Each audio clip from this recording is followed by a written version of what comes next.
Instagram पर admission के नाम पर 16.50 लाख की ठगी। पवई पुलिस ने पुणे में 2 फर्जी कॉल सेंटर का भंडाफोड़ कर 10 आरोपियों को गिरफ्तार किया। आरोप है कि IIT हैदराबाद में एडमिशन दिलाने का झांसा देकर ठगी की गई। पुलिस ने mobile, SIM card, laptop, hard disk और डेबिट कार्ड समेत कई सामान जब्त किए। मामले को लेकर DCP दत्ता नालावड़े साहब ने कई अहम खुलासे किए। पवई पुलिस स्टेशन में एक केस रजिस्टर किया गया था जिसमें एक व्यक्ति के साथ चीटिंग की गई थी इंजीनियरिंग कॉलेज में एडमिशन दिलाने के नाम पे। इसमें विक्टिम से 16 लाख रुपए लिए गए थे।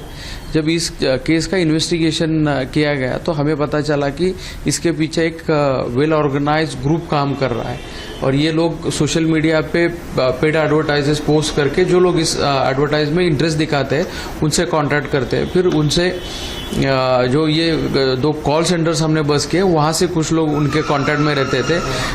एडमिशन के लिए कागजात मंगाना, गाइड करना, उनसे कंटिन्यूसली बातें करना। फिर ये विक्टिम्स को अलग अलग प्राइवेट यूनिवर्सिटीज़ के कैंपस में भी लेके जाते थे। वहाँ उनको बताया जाता था कि आपका एडमिशन हम NRI कोटा से या फिर मैनेजमेंट कोटा से करवा देंगे।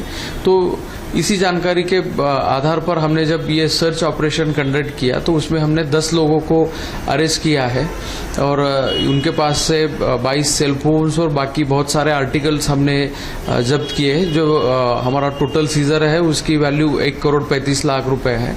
और इस केस में अभी नंबर ऑफ विक्टिम्स और बैंक अकाउंट के ट्रांजैक्शंस, कैश कंपोनेंट, बाकी सारी चीज़ों के बारे में हमारा इन्वेस्टिगेशन शुरू है। जो विक्टिम्स है वो सभी पुणे के हैं या कहीं और से? विक्टिम जो है वो देश के अलग अलग हिस्सों से है और सेम चीज़ एक्यूज के बारे में भी हम कह सकते हैं, वो भी अलग अलग हिस्सों से है। और जो मास्टरमाइंड है, मतलब ये पूरी जो घटनाक्रम है पूरे साल भर चलती थी या किसी एडमिशन पीरियड के दौरान ही चलती थी, उसके बारे में क्या कहना चाहेंगे? ये जो ग्रुप है वो सिर्फ एडमिशन का जो साल का पीरियड होता है, मार्च से जून जुलाई एंड तक का, उसी दरमियान इकट्ठा होते थे। इस केस में जो हमें मिला है कि उसमें 2 प्रीमाइसेस उन्होंने रेंट पे लिए थे, उन्हीं प्रीमाइसेस में से ये काम चल रहा था। तो